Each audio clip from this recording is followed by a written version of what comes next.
Our school district's at the top of your list when you're looking to purchase a home. Today, we're going to go over 7 of the highest rated school districts throughout the 580 corridor. When talking about the 580 corridor and being closer to the Bay, we're also closer to San Francisco, which has its pros and cons, of course. So we're going to go over everything from weather, traffic, local communities and activities to do in these spaces, schools, and of course, you guessed it, housing prices in these areas. Let's get started talking about these amazing school districts.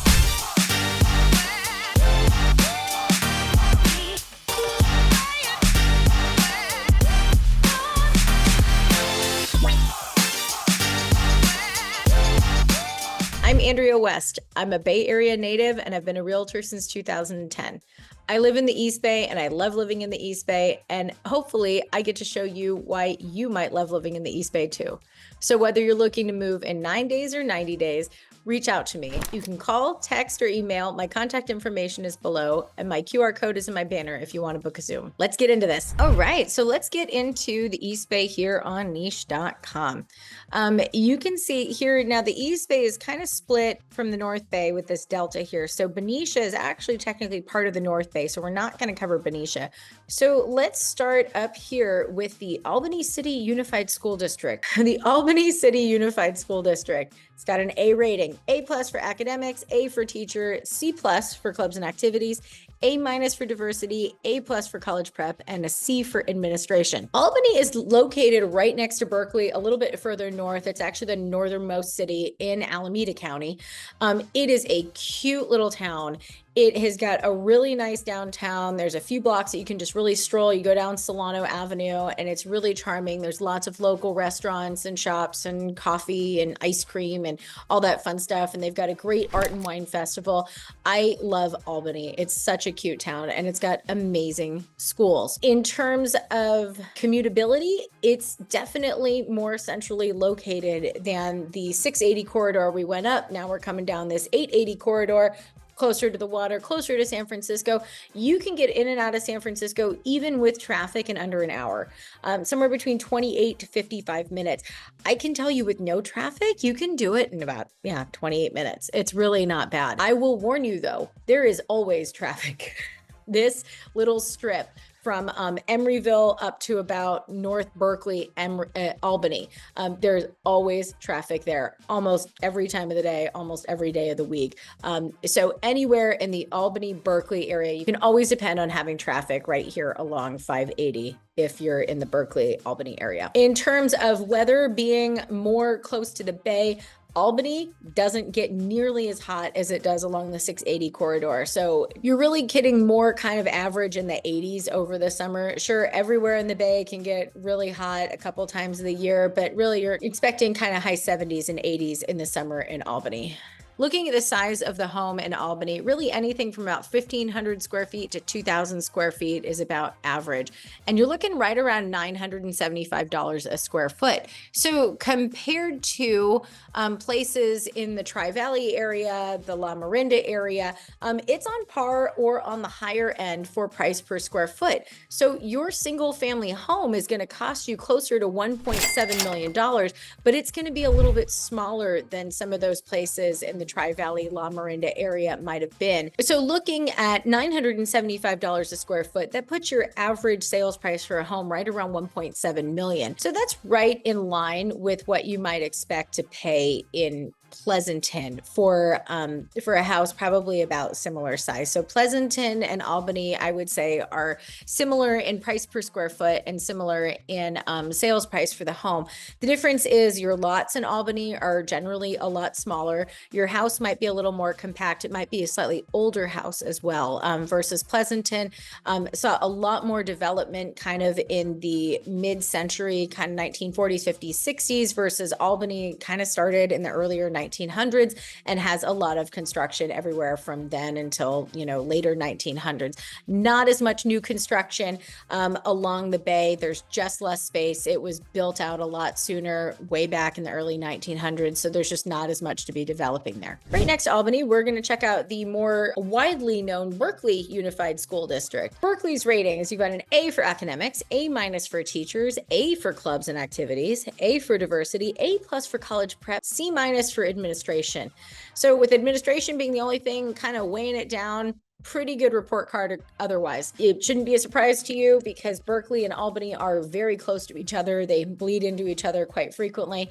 The commute time is going to be pretty similar, 26 to 55 minutes if you're driving. Now there is BART in Berkeley. So I should have mentioned, when you are in Albany, if you don't want to drive, you can definitely go over and catch BART. And you can see that here. It comes all the way down North Berkeley, downtown Berkeley, and then Ashby is also in Berkeley. So if you are in Albany, you can actually pop up to El Cerrito, or you can pop down to Berkeley and catch BART if you don't want to drive. Now, thinking about weather, again, it's going to be similar to Albany, probably in the 80s in the summer, pretty good temperate weather year round.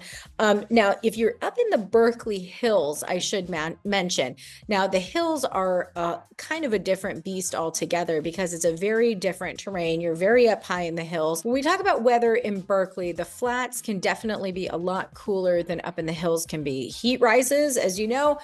So down in the flats, it can be a little bit cooler. You get kind of the coastal breeze. You've got, the water right here. But if you get up in the hills, I kid you not, I sold a place there to a client who's got this big house on the hill. It is gorgeous. It takes a good 20 minutes driving straight up the hill. When I say straight up the hill, straight up all the windy roads to get up the hill, just to get to her house.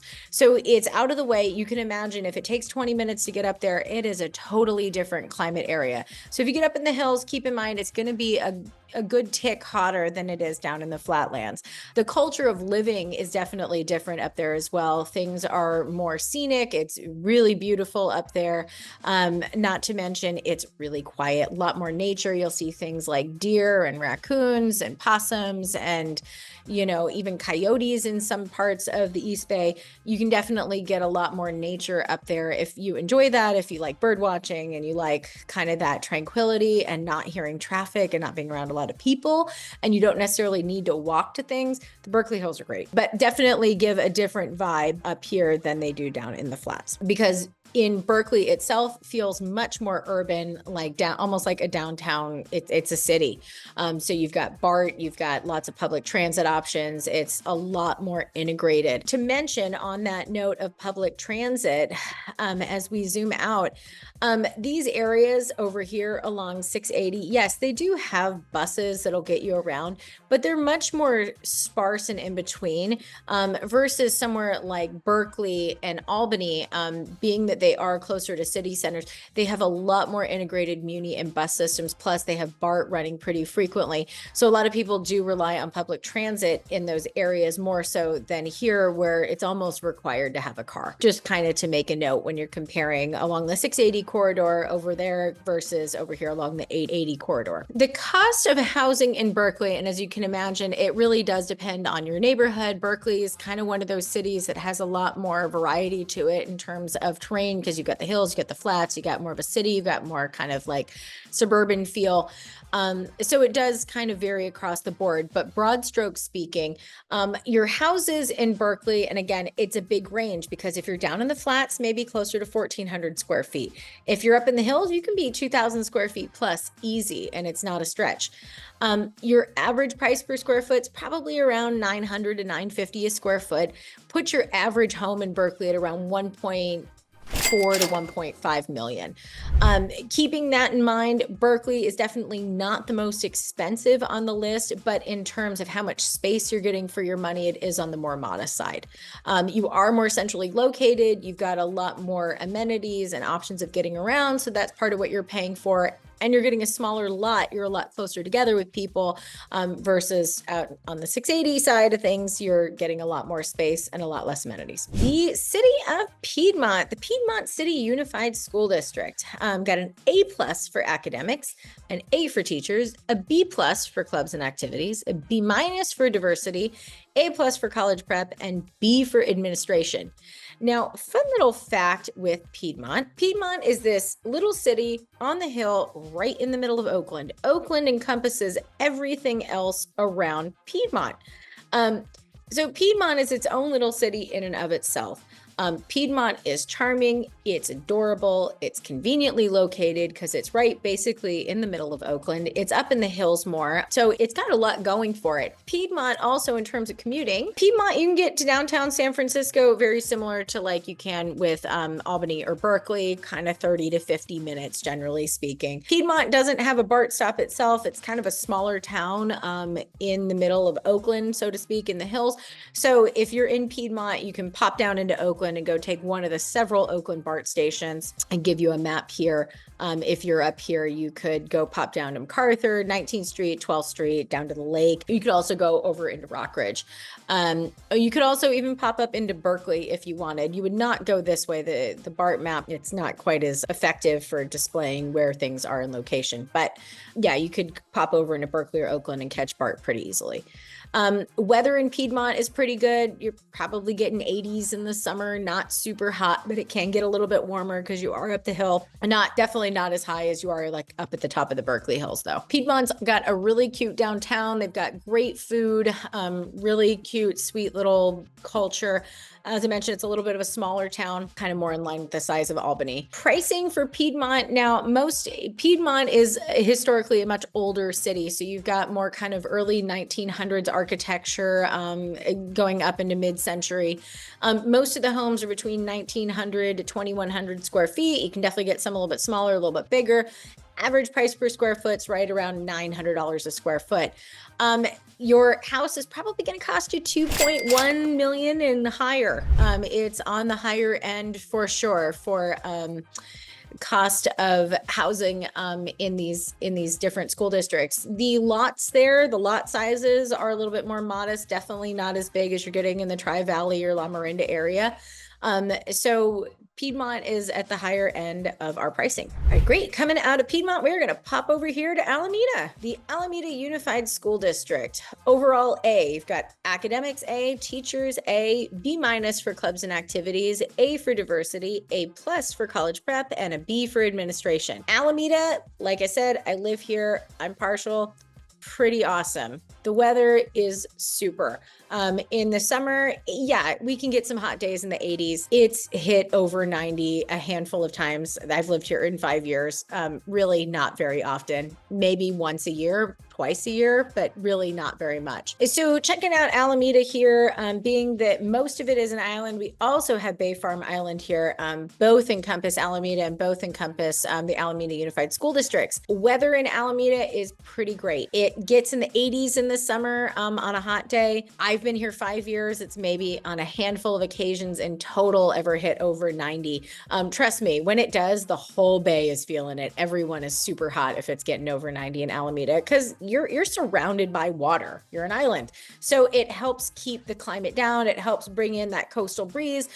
Even though you're in the bay, you're still getting tides. They come in and come out. So it does get a little bit of a breeze. The closer especially you are to the coast on Bay Farm or the main island. So the closer you are to the water, you'll get a little bit more of that. But it's not that big of an island. We all kind of get the advantage of being surrounded by water. Living in Alameda, I can say firsthand, I absolutely love it. It is very family friendly. It is also very friendly to people of all ages and walks of life and family makeups. You definitely don't have to have kids to live here. A lot of people have dogs or cats or no pets and no kids.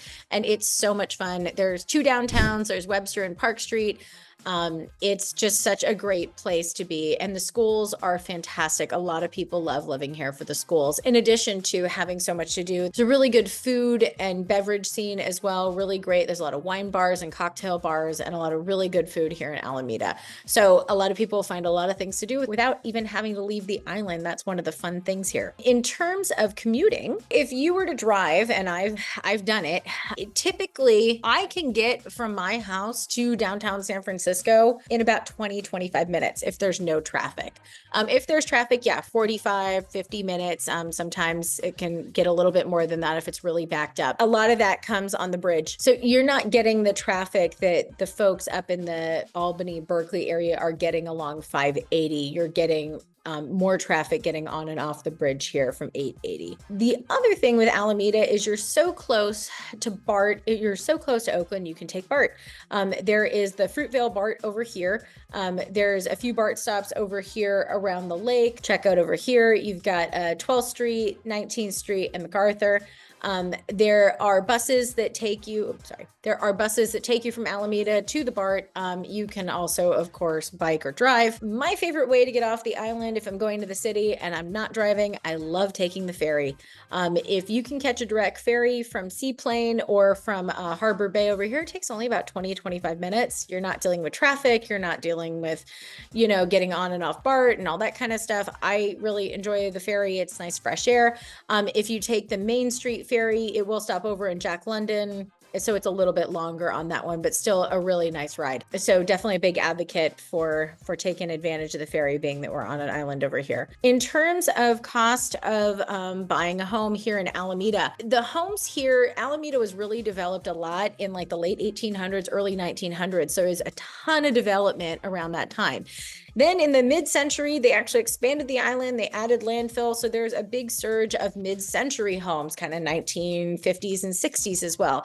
And now, surprisingly, we have new construction. So you can find a house from pretty much any era in the 1900s, or even a brand new house from the, anywhere in the 2000s to even today that are still being built. So you've got a lot of range in terms of what to expect for square footage, what to expect for condition of homes, what to expect for all of that price per square foot, and all of that kind of gets whittled down into one average, of course. So I just want to say, paying more for a brand new house versus maybe something that that has a little bit more work and upkeep to it, like with any city, is going to play a factor into this.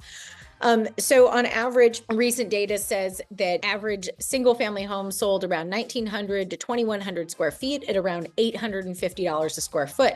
Put your average single family home in Alameda around 1.5 million. That sounds about right to me. Keeping in mind, these houses are on much smaller lots than they were on the 680 corridor. I mean, Alameda, you can get a lot 2,500 square feet to about 8,000 square feet. 2,500 to 5,000 is about average. So having anything between like 2,500 to 6,000 square feet is pretty common around here. Having something bigger than 6,000 square feet, you probably have an ADU or more than one unit on your space. And if you don't, good for you, because you're probably gonna, if you buy it, you're gonna house hack it, you're gonna develop it, you're gonna capitalize on having one of those bigger lots. It is an island, so when they did develop it, they put a lot of things closer together. The majority of Alameda is Alameda Island, so when they did develop it, there are a lot of homes that are a lot closer together, so that's part of the reason why those lots are smaller.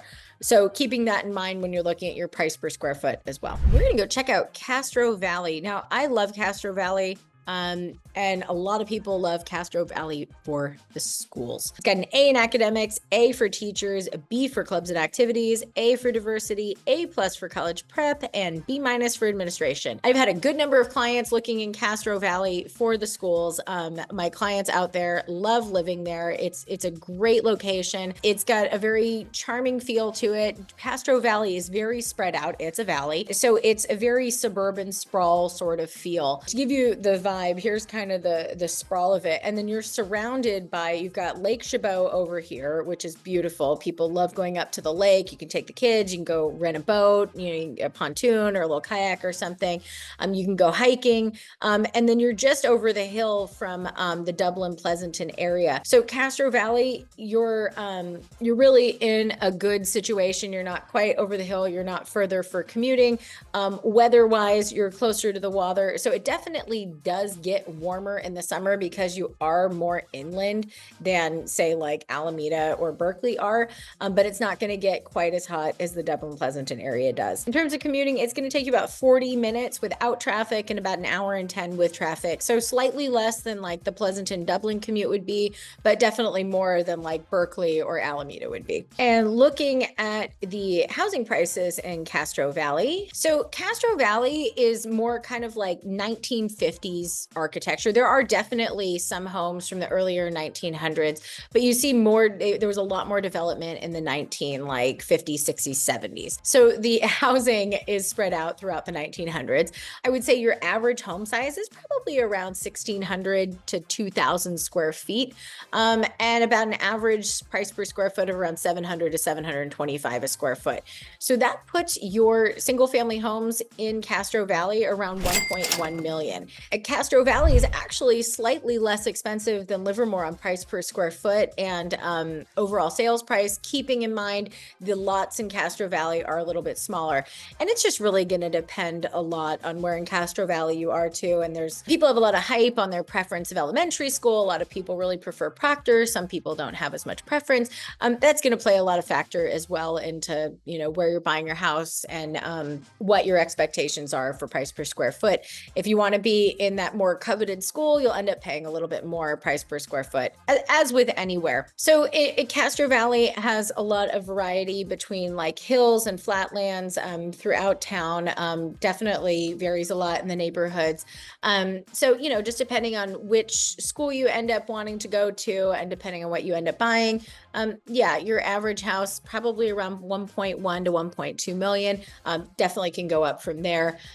Probably not too many houses below $1 million though. All right, coming out of Castro Valley, we're going to head down here to New Haven, Unified School District in Union City. Got an A- for academics, A- for teachers, a B+ for clubs and activities, A+ for diversity, A+ for college prep, and a B- for administration. Union City is located a little bit further than Dublin Pleasanton, a little bit further down in the bay, so you're not going to get quite as much of the tide and winds that you do closer to the actual ocean. Down here, it's a little bit more calm. You're not really getting, in terms of the ocean, you're not really getting as much of like the tide fluctuation.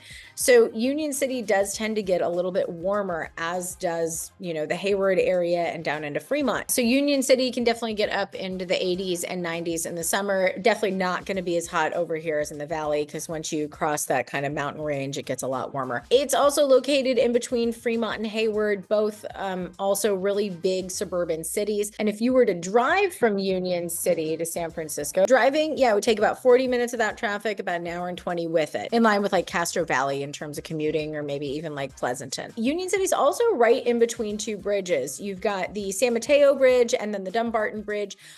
So pretty helpful in commuting to and from the peninsula. Now, moving down here into the Union City area, and then we're going to hit Fremont next. Really popular with people who are looking to commute into Silicon Valley, because you've got the bridges right here. Also going to be more convenient for your shuttle stop, because it's more of a direct route as well, as opposed to up here. If you're getting down into Silicon Valley, it's a little bit of a harder commute. Getting into San Francisco is going to be a harder commute here, because you're going to have to come all the way up the peninsula. You're probably going to utilize BART down here. You've got a Fremont BART. You can head over to Dublin Pleasanton. Union City is also great for BART.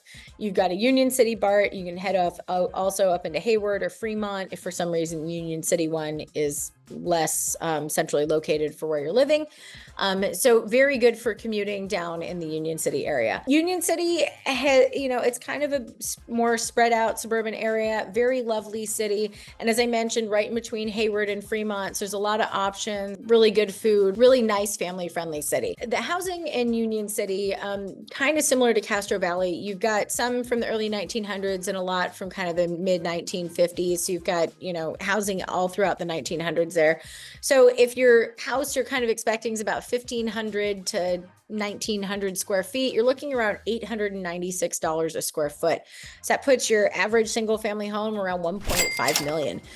So Union City compared to somewhere like Alameda or somewhere like Berkeley, they all tend to be in line with the same price expectations for a single family home. Last but definitely not least, we're going to check out the Fremont Unified School District. A+ for academics, A for teachers, C for clubs and activities, B for diversity, A+ for college prep, and B- B- for administration. Now, Fremont is just like Union City, very popular for folks that are commuting into Silicon Valley or even down into the South Bay, because it's kind of this last stop in the East Bay before you start getting into the South Bay.